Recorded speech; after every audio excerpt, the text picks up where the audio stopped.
On va donc passer au troisième et dernier thème de cette qui pourrait expliquer cette fascination de Petra, c'est donc les monuments et l'architecture. On l'a vu, Petra fascine par son histoire, par son cadre exceptionnel et ses paysages, mais c'est surtout ces monuments emblématiques creusés dans la roche qui restent gravés dans la mémoire de tous les visiteurs. La Rasnée, le Der et les multiples tombeaux taillés dans les falaises sont autant de monuments qui laissent des souvenirs à tout visiteur. Ces monuments, ils surprennent par leur taille, mais aussi par leur style, mêlant des influences venues d'Occident et d'Orient. Ainsi, tout visiteur qui se rend à Petra s'attend à un programme assez chargé. Lorsqu'on se rend à Petra, généralement les visiteurs ils viennent un jour, alors là c'est la course folle, au mieux 2 jours, et ceux qui restent 3 jours sont ceux qui vont pouvoir assouvir le plus leur envie de découvrir au maximum ce site qui est quand même très étendu et qui recèle de tout point, qui a à tout endroit plein de monuments assez exceptionnels. Et c'est donc lorsqu'on se rend à Petra, on s'attend donc à avoir une succession de monuments qui donc va nous éblouir. Et c'est un peu ce que Émeric dit dans un de ses passages de l'ouvrage, où il décrit un peu tout ce que, lorsqu'il part de son hôtel, il attend de découvrir avec beaucoup d'impatience.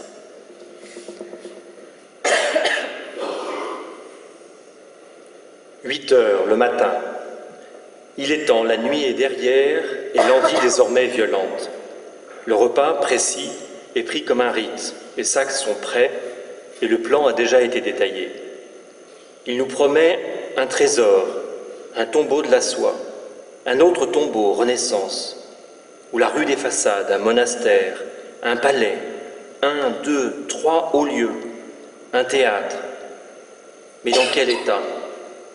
Allions-nous trouver des ruines ou des forts, des fresques, des vestiges grecs ou romains, des colonnes à enfiler comme à Gérard ou à Bosra, ou juste des tombeaux restaurés, repris sur la vie, sur le temps, comme à Thèbes ou ailleurs, avec plus ou moins de talent ou de succès. Merci. Ainsi, dans ce récit de voyage, on va trouver toute une série de descriptions de ces monuments emblématiques de Petra, donc qui font rêver tout le monde, depuis son canapé devant la télé, devant un reportage d'Arte, jusqu'à ces touristes qui se rendent jusqu'à Petra pour découvrir ces merveilles. J'ai donc décidé de citer un autre passage du livre d'Émeric, où il décrit donc le Der, un de ces monuments emblématiques.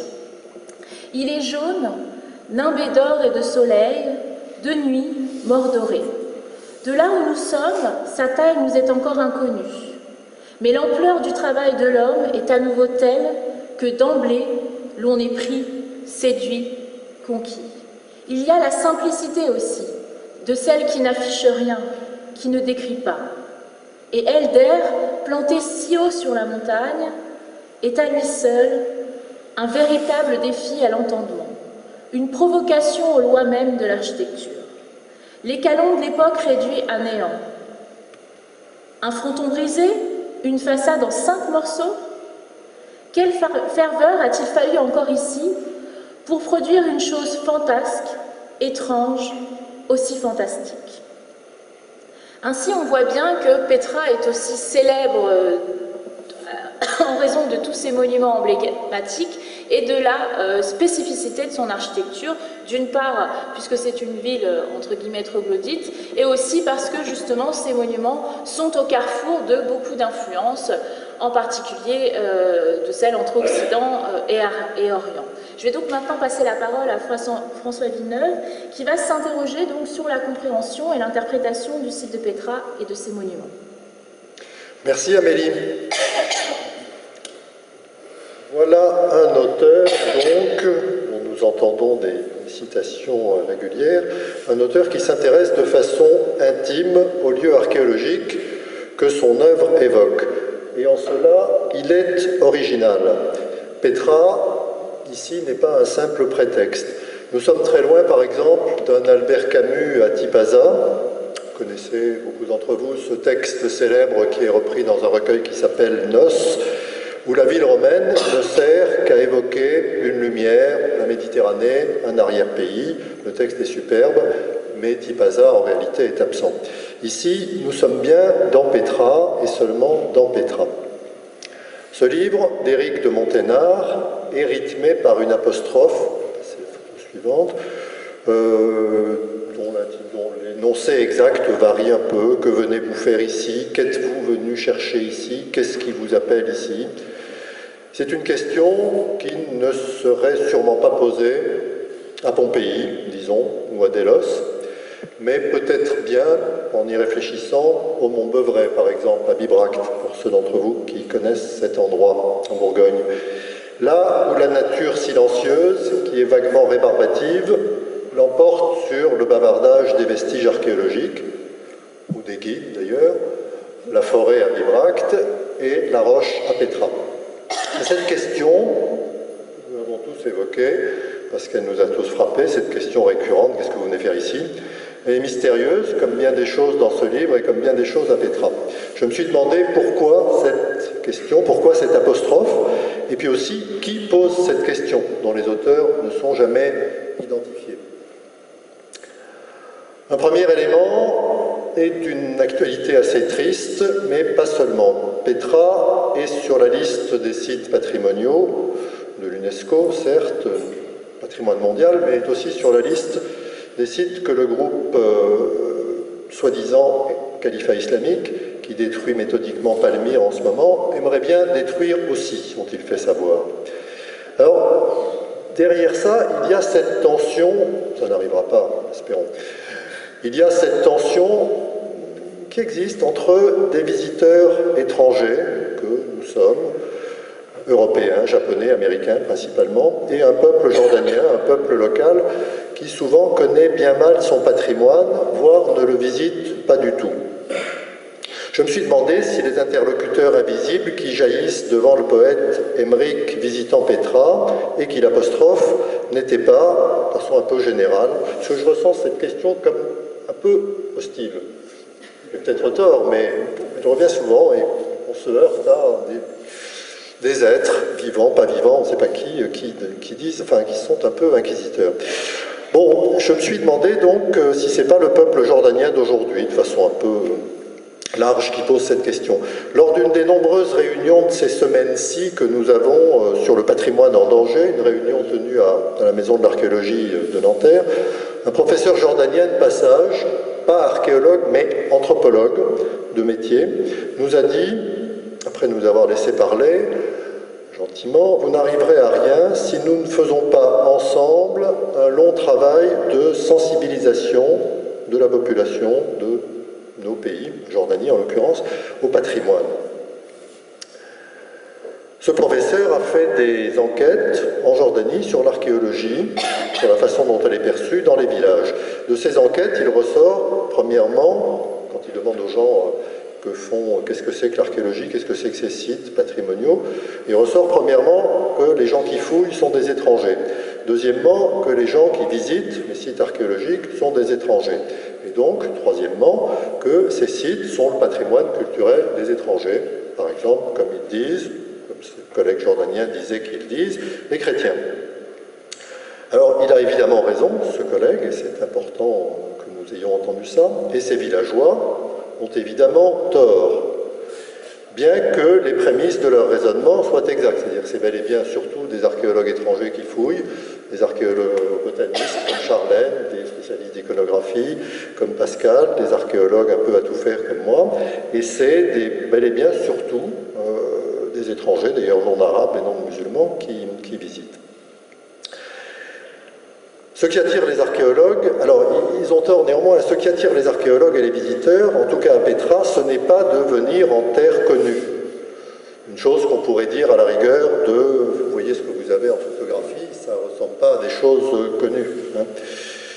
On pourrait dire ça de Baalbek au Liban, des temples qui sont bien romains. On pourrait dire ça à la rigueur en Jordanie même de Djerach, Gerasa, que certains d'entre vous connaissent peut-être, ou à Pamé en Syrie. Des colonnades à n'en plus finir, c'est rassurant et ça fait romain et c'est ordonné. Au contraire, ici c'est le mystère épais d'une nature minérale, On a beaucoup parlé de végétation avec Charlène, on a beaucoup parlé d'eau, mais en dehors de la fin de l'hiver, l'eau, je trouve qu'on la voit quand même pas beaucoup à Petra, si vous me permettez.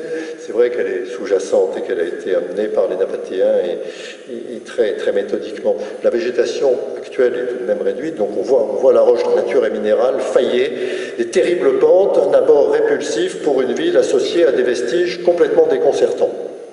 Peut-être passer la photo suivante pour avancer. Est-ce qu'il est possible que des gens aient habité dans toute cette roche? Et pourquoi n'y a-t-il là plus personne aujourd'hui?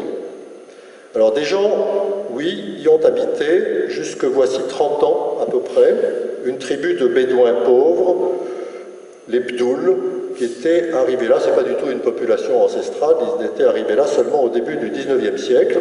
Ils semblent avoir pris la relève, autant qu'on le sache par les premiers explorateurs justement, et par quelques témoins qui se disent originaires des lieux, un grand collègue jordanien en particulier. Ils semblent avoir pris la relève des habitants de quelques rares villages, des chrétiens en particulier, qui étaient plus ou moins vers 1800 les ultimes descendants des Nabatéens de l'Antiquité. Mais les Bdouls, donc des Bédouins qui sont arrivés là, vivaient dans des grottes, dans les grottes, par exemple, dans la fameuse Razné, entre autres, avec leurs chèvres et avec, notamment dans les anciens, pas avec prédilection, mais notamment dans les anciens tombeaux. Les feux et les déjections des animaux finissaient par faire des dégâts, c'est pourquoi le gouvernement jordanien les a relogés vers 1985 dans un village moderne, Sayroun, à quelques kilomètres du centre antique de Petra. Ce sont eux, en partie, qui guident les visiteurs, qui proposent des Pepsi, qui entretiennent les montures, etc. Donc j'imagine que les interlocuteurs fantomatiques d'Aymeric de Monténard pourraient être en partie ces Bdouls, les fantômes de ces Bdouls, chassés, absents car chassés de Petra et tout de même présents marginalement. Mais qui d'autre? Et qui avant eux? Les anciens bâtisseurs, les anciens habitants, les anciens bâtisseurs ou tailleurs de pierre sans doute. Aymeric de Monténard, vous ou moi, quand vous visitez ou vous explorez Petra, nous tombons nez à nez avec eux, avec ces anciens habitants, au détour de chaque rocher. Mais il y a un petit peu, il y a un manque certain, il n'y a personne, et on a au contraire que le silence des ruines, le désert des ruines. À Petra, ce mystère est plus fort qu'ailleurs parce que l'essentiel des ruines, des monuments, paraît être funéraire. Alors vous avez sous les yeux le tombeau le plus célèbre, le plus remarquable, le plus raffiné, probablement tombeau royal, appelé le trésor Khaznet bint el-Firaoun, le trésor de la fille du pharaon. Ce qu'on voit, ce que vient voir le visiteur un peu pressé, comme Amélie Le Bihan l'a dit tout à l'heure, c'est des tombeaux creusés aux façades taillées dans les falaises, 700 tombeaux environ, mais quasiment pas d'inscription pour dire de qui c'étaient les tombes. Et presque rien qui subsiste à fouiller à Petra dans les tombes, dans les tombeaux, pour que les défunts apparaissent au moins par l'intermédiaire des archéologues spécialistes de l'archéologie funéraire et pour que les coutumes funéraires soient connues. Ce sont des tombeaux vides, ce sont des tombeaux muets. Donc ces gens sont absents, même les défunts sont absents. Les façades, alors celles-ci, comme un certain nombre d'autres, sont inspirées de l'art alexandrin d'époque hellénistique, photo suivante, mais oui, beaucoup d'autres, beaucoup plus souvent, ce sont des façades beaucoup plus géométriques, au décor plus limité, avec au sommet des motifs en forme d'escalier, comme tout en haut de notre bâtiment ici, pourtour sur les rues, ce sont des merlons. C'est mésopotamien, et cela a pu arriver à Petra par l'Arabie, par la péninsule arabique, ou par Palmyre, ce qui revient à peu près au même, c'est-à-dire par le désert. Les tout premiers visiteurs recensés de Petra, avançons à la photographie suivante, on ne va pas voir des visiteurs, donc revenons à la précédente, pardon. Les tout premiers visiteurs recensés de Petra, bien avant le Suisse Burckhardt des années 1800, au XIIIe siècle, à savoir la caravane d'un sultan mamelouk, du premier sultan mamelouk, Baybars. Il allait du Caire vers la Syrie, plus précisément vers le château de Kérak, qui est un peu au nord de Pétra.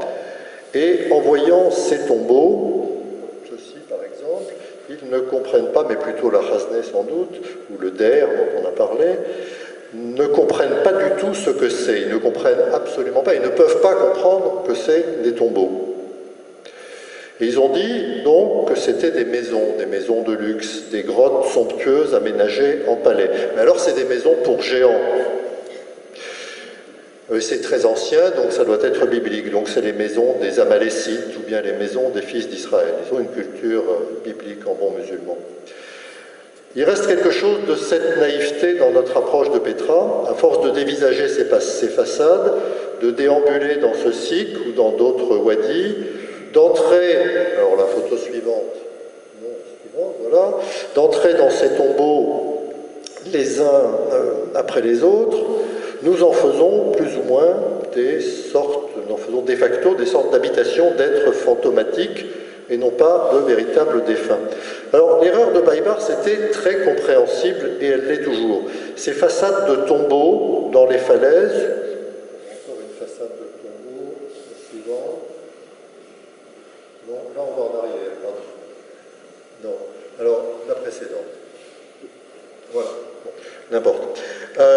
Ces façades de tombeaux sont d'une très grande rareté. Des tombeaux de ce type, c'est une très grande rareté dans l'ensemble du monde antique. Rarissime. On trouve ça à Pétra, et on trouve ça dans une sorte de Pétra bis et plus petit, et néanmoins très majestueux, Egra, en Arabie Saoudite actuellement, et puis très occasionnellement, ici ou là, en très petit nombre, par exemple, un petit peu plus tôt dans le temps, en Lycie, donc sud-ouest de la Turquie actuelle. Mais c'est des choses vraiment extrêmement rares. Donc ces tombeaux ont de quoi déconcerter absolument. Et je trouve qu'ils sont effectivement déconcertants comme forme artistique, comme forme architecturale, comme forme archéologique. Ce qu'on a tendance à oublier à force de les voir, d'y être habitué comme archéologue ou comme visiteur. Du coup, à l'interpellation « Qu'est-ce que vous êtes venu chercher ?», la réponse peut devenir « Je suis venu chercher un grand nombre de tombeaux très étonnants et essayer de comprendre ce que c'est ». Comprendre ce que c'est nécessite seulement un petit peu d'attention. C'est une très grande façade devant une cavité qui est nettement plus petite. Là, on est à l'intérieur de la cavité. Un changement d'échelle considérable en général, parfois vraiment très flagrant. Une immense façade qui peut être très décorée et une très petite grotte derrière, assez mal fichue, pas très orthogonale, parfois très bien taillée, mais parfois relativement très mal. Cette chambre funéraire, elle pourrait très bien avoir été taillée sous le sol, et là, on aurait affaire à une forme beaucoup plus répandue, beaucoup plus usuelle dans l'Antiquité, la forme de l'hypogée. On connaît Palmyre, par exemple, dans beaucoup d'autres endroits, la demeure souterraine des défunts. Simplement, elle a été taillée dans la falaise parce qu'on a accès directement à la roche, donc ça peut se comprendre. Il faut comprendre la façade. Pour ce faire, il faut regarder aussi, alors la photo suivante, voilà, c'est bien celle-là cette fois, il faut regarder pas seulement les tombeaux avec ces très nombreuses façades dans les falaises, mais il faut regarder les quelques tombeaux qui sont près de l'entrée touristique de Pétra, Bab el-Sik, dont on parlait tout à l'heure à propos de l'arc, ou bien tout à fait à l'autre bout de la ville, ou l'un des autres bouts de la ville, sur la route des chameaux et des ânes qui conduisent au fameux tombeau ou mausolée de Haron, le lieu dit Al-Tougra, d'où vient la photo noir et blanc que je vous montre là. Là, on voit des tours parallélépipédiques, massives, complètement pleines, et entièrement dégagées de la roche. Et là, le tombeau n'est pas à l'intérieur, mais dans un hypogée qui est situé un peu à côté et en dessous, au voisinage immédiat. Alors on comprend, en voyant cette photo, pourquoi les Nabatéens de Pétra n'en ont pas taillé ou fait tailler beaucoup. C'est un travail évidemment gigantesque, de dégager entièrement une tour comme ça du rocher. Un travail de fou. Normalement, photo suivante, de telles tours étaient, bon, ça existe beaucoup dans le Moyen-Orient et dans la péninsule arabique en particulier, dès l'époque hellénistique, sujet sur lequel les archéologues ont beaucoup travaillé ces temps-ci. Et normalement, ces tours étaient construites en briques crues. L'exemple que vous avez dessiné là, vous voyez sous l'enduit blanc, vous avez des briques à gauche, à l'angle gauche, ou bien en bel appareil de pierre, comme sur plusieurs sites nabatéens dépendant de Pétra. L'invention remarquable qui fait vraiment le caractère de Pétra, c'est d'avoir eu l'idée de plaquer une tour sur un plan vertical. Les tombeaux à façade de Pétra, comme ceux de Hégra d'ailleurs, c'est la façade d'une tour projetée sur une falaise, et derrière cette façade, un hypogée qu'on a remonté d'un étage, au lieu d'être à la cave, il est au rez-de-chaussée. Alors, ça serait tout simple. Que non, bien sûr, que nenni, et l'interrogation revient un petit peu agressive, qu'est-ce que vous êtes venu chercher ici? Eh bien, j'aimerais bien ne pas avoir affaire qu'à des tombeaux, parce que, bien entendu, qui dit défunt, dit les vivants aussi, et j'aimerais bien savoir quelles traces ont laissé ces vivants, probablement aussi brillantes que les tombeaux, peut-on penser. Alors, photographie suivante. C'était encore des tombeaux, donc c'est un peu de désordre. Avançons à la photo suivante, qui nous ramène au SIC. C'est une transition, et voilà. Oui, il y a bien des vestiges d'autre chose que les nécropoles à Pétra, et maintenant sont devenus très rares les gens qui militent encore, et peut-être ont disparu chez les archéologues, les gens qui militent encore pour la théorie de la ville nécropole. Une théorie qui a longtemps existé, dans laquelle n'ont jamais trempé les bons explorateurs, pas le premier, Burckhardt, pas les seconds, Linan de Belfond et Léon de Laborde, mais plutôt les vulgarisateurs, enfin les archéologues de seconde main, qui ont beaucoup milité pour cette idée que Pétra aurait pu naître, puisqu'on y voit surtout des tombeaux, que des tombeaux, si on veut ne regarder que ça, n'aurait pu n'être qu'une sorte de zone sacrée et patrimoniale où les Nabatéens seraient venus, d'ailleurs, d'autres endroits, se faire enterrer.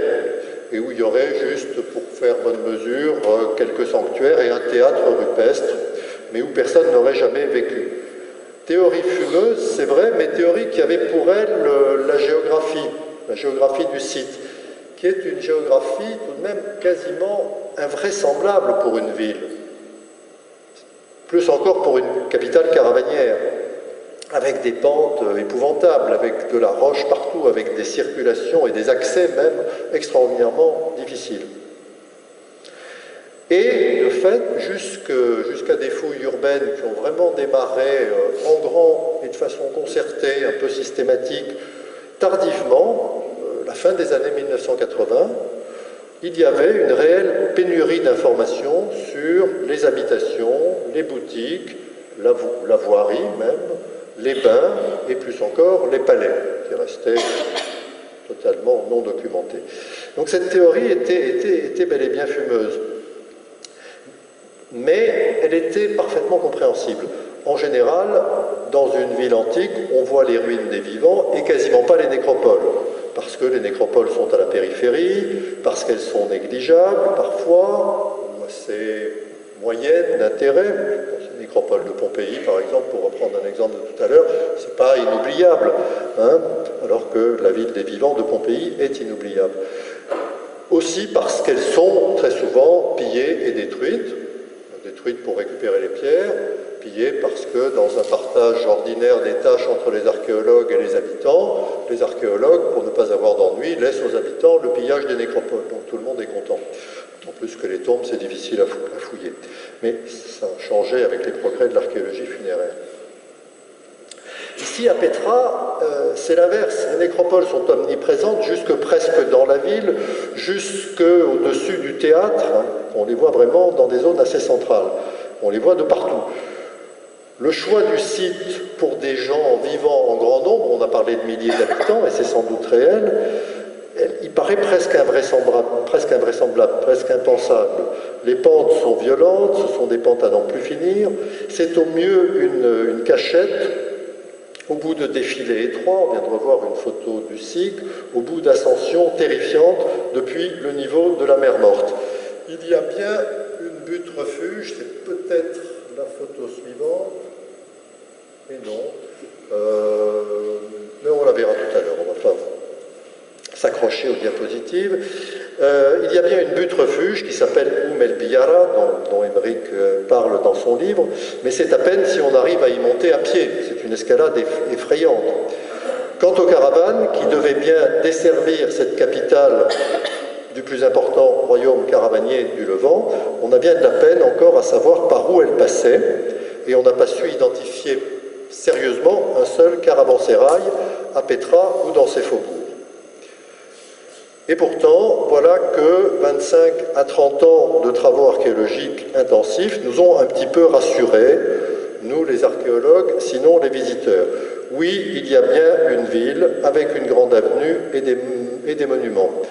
Il y a même une Pétra romaine, puis une Pétra byzantine et chrétienne, c'est la mosaïque qu'on vient de voir juste avant, dans une grande église, avec de nombreuses églises, une Pétra romaine et surtout byzantine un petit peu endormie et un peu assagie. Oui, il y avait des installations hydrauliques partout pour capter et stocker la moindre goutte. Il y avait donc de la verdure et même un pavillon de luxe au milieu d'une étendue d'eau artificielle. Alors, photo suivante. Ça, c'était la butte d'Oumel Biyara. Donc, vous voyez cette butte refuge, oui, mais pour grimper, il faut pratiquement faire de l'alpinisme et pour descendre aussi. Suivante. Des chapiteaux. La photo suivante, on reviendra peut-être en arrière. Voilà. Vous voyez à gauche et en avant de l'image, c'est un dessin de reconstitution proposé par un panel d'archéologues américains et d'un architecte grec. Vous avez là la reconstitution d'un faux sanctuaire, c'est l'élément qui est au milieu avec des tuiles rouges. Il n'est pas en sanctuaire, j'y reviens dans une seconde, et à sa gauche, ou à son est, à son orient, un ensemble, plein de végétation au premier plan, jardiné, comme vous le voyez, et après le jardin, un kiosque sur une petite île artificielle, au milieu d'une étendue d'eau artificielle. Donc, on est en plein impensable dans cette ville, dans ce sud jordanien très sec tout de même. La captation, l'approvisionnement en eau était tel que l'on a pu se permettre un temps, du moins, à la fin de l'époque nabatéenne, au début de l'époque romaine peut-être encore, de se permettre des folies comme ce kiosque au milieu d'une piscine, en quelque sorte. Des habitations bourgeoises ou nobles, très opulentes, qui dominent le centre-ville, et puis des sanctuaires de ville, relativement rassurants par leur organisation plutôt claire et leur gentil décor romain. On a vu un chapiteau avec un décor végétal, mais tout de même perturbant par le fait, et je crois que c'est juste après le chapiteau, oui, non, voilà, qu'on leur rendait un culte, qu'on y rendait un culte à des dieux sans visage et sans nom, des dieux anonymes, qui étaient représentés, si on peut dire représentés, par des bétiles qui pouvaient revêtir deux formes, la forme de la demi-sphère relativement informe, de la demi-tomate ou de la demi-patate, comme celle que vous voyez sur un siège, qui est un siège cultuel, c'est le curieux objet qui est en haut à gauche, ou bien, sous une forme assez épurée, les deux bétiles jumeaux qui sont en bas à droite, c'est-à-dire des stèles debout, qui pouvaient être fichées dans des socles, dans le milieu des temples, et qui ne représentent rien, qui représentent la face du Dieu sous la forme du rien. Une simple face de pierre. Éventuellement, il peut y avoir un nez et deux yeux très stylisés, mais très souvent rien du tout. C'est la représentation ou la non-représentation du Dieu. Donc c'est très perturbant aussi. Malgré tout ce contexte de décor hellénistique et romain assez gentillé et qui, lui, n'a pas de quoi nous émouvoir. En regard de ces quelques certitudes et incertitudes, il reste bien des énigmes. La photo suivante, on revient à ce plan et à cette reconstitution en 3 dimensions. En plein centre monumental de la ville, un prétendu Great Temple, c'est la longue construction précédée d'une cour qui est flanqué de toitures en tuiles, et puis le bâtiment, précédé par une volée d'escalier, est couvert en partie, mais en partie seulement par ce toit à double pente, ajouré d'ailleurs, et couvert de tuiles là où il n'est pas ajouré. C'est un ensemble ultra monumental, orné, photo suivante, de chapiteaux à tête d'éléphant. Là, on est en plein baroque arabe, comme on dit certains savants anglais, baroque nabatéen, baroque arabe d'époque préislamique. Mais ce Great Temple n'est pas plus un temple que le Panthéon n'est un panthéon. Il y a dedans un hémicycle à gradins, une sorte de petit théâtre, dans le temple. Et pour trouver une idée présentable, les archéologues ont fini par dire c'était sans doute le Sénat de Pétra, le lieu de réunion dans un édifice très monumentalisé, du Sénat qui est bien attesté par un ou deux textes anciens, mais à vrai dire, qu'en savons-nous exactement? Donc beaucoup de questions ouvertes à propos de ces monuments sur lesquels les archéologues travaillent de fait, qu'ils exhument, qu'ils restaurent aussi, tant bien que mal. Et il reste beaucoup de questions taraudantes sur lesquelles les archéologues travaillent avec prédilection ces années-ci. Par exemple, où étaient les palais royaux et qu'étaient-ils exactement? Les palais apparemment multiples, on peut passer à la photo suivante. Non, ça c'était le plan de ce faux Great Temple avec son théâtre, son édifice à hémicycle à l'intérieur. Et c'est cela, oui, que je voulais vous montrer pour terminer. Les palais royaux dispersés, agrémentés de bains jusque sur les hauteurs les plus invraisemblables, sur les hauteurs les plus impossibles à approvisionner en eau et en combustible, comme la butte d'Oum El Biyara, dont on a vu rapidement une photo tout à l'heure, ou encore, et là ce n'est peut-être sans doute pas un palais royal, mais vous voyez sur cette photographie à gauche, ça c'est la butte rocheuse d'Al-Roubta, au-dessus d'une série de grandes façades. Et vous voyez sur la légende, la deuxième légende en partant de la gauche, il y a une flèche qui descend, et ça vous montre la présence d'un bain perché. Bain perché, cet endroit absolument inepte pour installer un bain, puisqu'il faut monter l'eau à dos de je ne sais quoi, et le combustible également. Donc c'est certainement des installations de l'aristocratie nabatéenne qui se payaient quelques fameuses folies. Et question également taraudante sur que faisait, photographie suivante, et dernière je pense, que faisaient au juste les Nabatéens et leurs descendants d'époque romaine dans les sanctuaires de hauteur, qu'on appelle parfois hauts lieux, taillés dans la roche tout au sommet des buttes, comme ce fameux El Madbar, les gorgeoirs des animaux sacrifiés, alors qu'ils possédaient de grands sanctuaires en ville basse.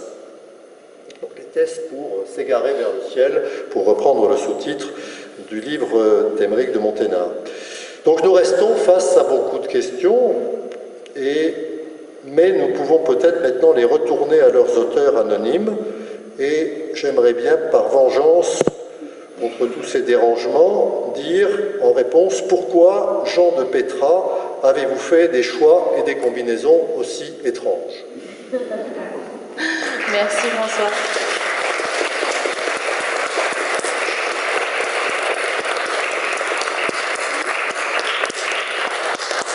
Je pense qu'effectivement, vous avez bien démontré le dernier aspect qui fait que Pétra reste encore au cœur de toutes les questions, c'est ce côté mystérieux, puisque on voit bien à travers votre démonstration que finalement Pétra cache encore de très nombreux secrets, ce qui explique que les archéologues, les chercheurs continuent à s'intéresser à ce site et à tenter de percer ces différents secrets, sachant que bien évidemment, on est tous dans ce cas-là, on fait des suppositions à un moment donné que les recherches futures vont peut-être infirmer, et c'est ça l'intérêt de la recherche archéologique. Donc, est-ce que les autres intervenants ont une remarque à faire sur la communication de François? J'ai une petite remarque quand tu évoquais les propos de ce professeur jordanien, parce que ça me faisait effectivement penser aux réactions des populations locales quand les premiers voyageurs se rendaient à Pétra. En fait, ils avaient l'impression qu'on allait leur voler leur trésor. Et s'ils se méfiaient tellement des visiteurs, c'est parce qu'ils étaient persuadés qu'il y avait un trésor caché dans ces ruines, et en particulier dans la Rasnée, qui d'ailleurs s'appelle Trésor. Donc voilà, c'est un peu étonnant de voir comme les choses ont changé.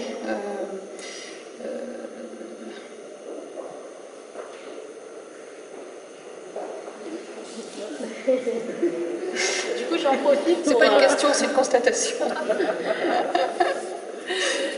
Du coup, effectivement, François l'a bien dit dès le début de son intervention, il est sûr que actuellement, ce patrimoine de Petra, mais aussi de l'ensemble des sites du Proche-Orient dans lequel nous sommes tous amenés à travailler, est cruellement en danger, et qu'il est très important que nous continuions à faire des recherches sur ces travaux et que nous essayons de pousser la population locale à s'intéresser à l'avenir de ces vestiges.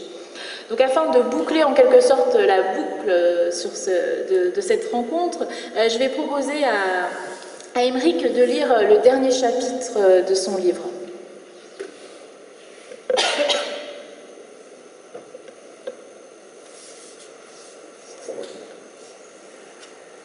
À chaque instant, l'ascension de ces monts criblés de portes et de tombes nous rapproche un peu du ciel, celui des dieux de nos croyances et de l'enfance. À chaque instant, à Petra, il nous faut réapprendre à lever les yeux, à servir et à réhabiliter notre corps, à le réhabituer à ses propres verticales. À chaque instant, on cherche l'eau et on la trouve. À chaque instant, il nous faut fondre au ray du soleil, à l'ombre des pierres qui redisent les couleurs du monde aussi profondes qu'inattendues. À chaque instant, à Petra, il nous faut nous forcer à perdre nos repères, à nous égarer, nous étonner, et à devenir enfin le magicien qui rêve et qui sommeille en nous, ce magicien qui nous attend depuis longtemps. À Petra, aujourd'hui, c'est l'islam qui trace ses verticales et qui lit. Et islam vient de aslama, qui veut dire se soumettre et demander la paix. À chaque instant, ici, on la trouve, la paix. On trouve l'unité, la sienne, au fond même de l'évidence, taillée à même la montagne. Après leur mort, les Nabatéens étaient sûrs de survivre, sous la forme d'une ombre sans consistance. À chaque instant, je suis sûr aussi qu'ils sont là et qu'ils restent pour accueillir. La pierre a ses lumières au fond d'elle, à toucher, et la terre a des sels et des flux qui la lient. La lumière a des mots qui l'encombrent, des mots non donnés que l'on garde pour dire. À chaque instant, à Petra, la lumière est plus riche des feux qu'elle allume, des pas qu'elle embrase, et de tout ce qu'elle évite de dire et d'effleurer. C'est le vent qui la livre et la forme, mais c'est l'eau qui lave et qui finit. Merci.